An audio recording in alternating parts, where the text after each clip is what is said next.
Nutrition is a really important part of what we do with our puppies and our kittens. Actually, that is probably the most important thing that we can do for the health of the dog on the long run. Now, realizing there's a lot of choices in dog food and there's a lot of claims and that out there. It's very important that you pick the nutrition that's right for your puppy, your dog, for the age group. Realizing the average dog probably needs to have about 4 to 5 diet changes at a minimum in their lifetime.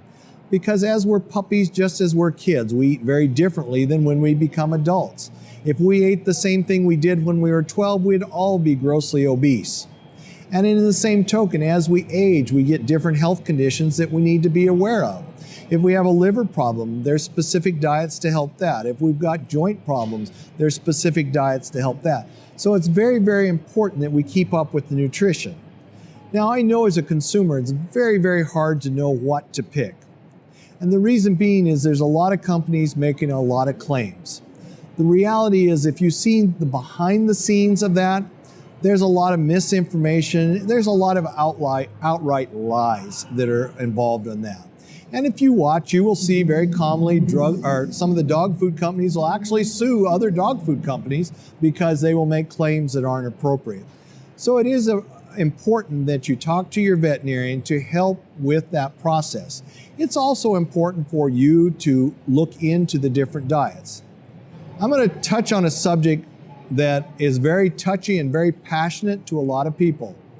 And I'm only touching on it because I think it's important that everybody be aware of the background information, and that's raw diet. A lot of people believe raw diet's very good, and quite frankly, I don't think that raw diet is as bad as some people make it out to be. The problem with raw diet, though, is you are taking meat that's been processed in a processing plant, which if you've ever toured one, is not the cleanest place in the world. And it has a high exposure to salmonella. One of the biggest fears that we have in all our dog foods is salmonella. If you look at the recalls, then the number one reason is salmonella poisoning on that.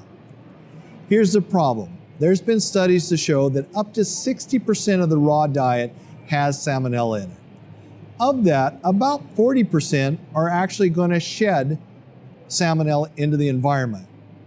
So here we are, we're feeding our dog raw, and every time it poops or every time we love on it, we are potentially exposing ourselves. Now, that's not my information. The Centers for Disease Control, FDA, AVMA, AHA. So all the big organizations have come out with statements stating that there's potential health hazards. And this is not just about the dog at that point, this is about the family. A lot of times we take our food dishes that the animals have been eating the raw diet in and we stick them in our dishwasher, thinking that we're going to cleanse with hot water and detergent. The reality is a lot of times that does not kill salmonella. So now we've actually spread potential disease-causing organisms onto our plates, onto our glasses and things. So now we've got a potential of the whole family getting involved. So this is something that needs to be taken seriously and needs to be taken a lot of precautions.